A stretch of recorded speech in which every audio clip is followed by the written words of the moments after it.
I want to show you how you can transform your body from a fat storing machine to a fat burning machine.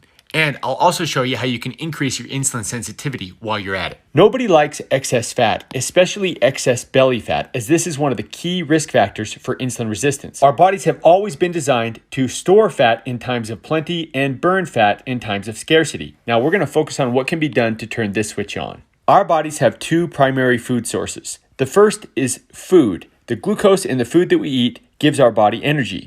Most of us also have hundreds of thousands of calories of available fuel stored as fat. When our bodies are using food for fuel, glucose and insulin enters our bloodstream. This is what it looks like. Our glucose levels spike and our insulin levels spike. Insulin's primary purpose is to open the door to our cells so that our cells can be fed. Whether it's a liver cell, a heart cell, or a fat cell, insulin opens the door. Because the modern diet is full of carbohydrates and sugars, our blood sugars are typically spiking and crashing throughout the day. We feel hungry all the time and we keep eating.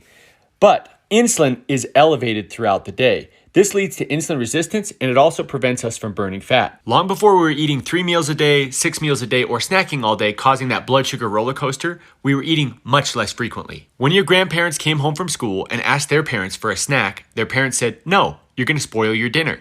And if they asked for another snack after dinner before bed, they'd say, "No, you should have eaten your dinner." But nowadays, we're eating or snacking or drinking, doing something that contains calories, glucose, and spikes our insulin all the time. One of the easiest ways to switch from fat storing to fat burning is with intermittent fasting. Enjoying good, substantial meals that you really look forward to, but not snacking in between meals.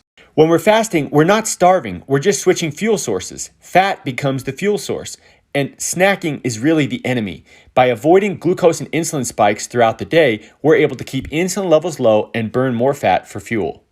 This is what it looks like. When insulin levels are low, our bodies burn fat for fuel.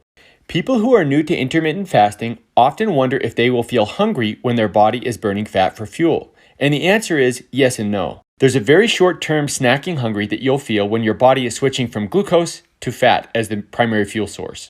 It goes away very quickly, and once it's passed, you actually feel very satisfied burning fat for fuel. Many people feel like their minds and bodies work better off of fat. When it comes to meal times, you want to focus on foods that will not spike your glucose and insulin levels. You can prioritize protein, healthy fat, and definitely soluble fiber. Fiber helps prevent glucose and insulin spikes. Fiber, protein, and healthy fats are also very satiating, so they help you avoid overeating.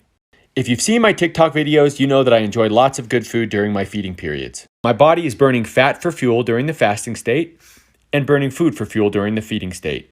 Between meals, I try to avoid snacking so I can burn more fat.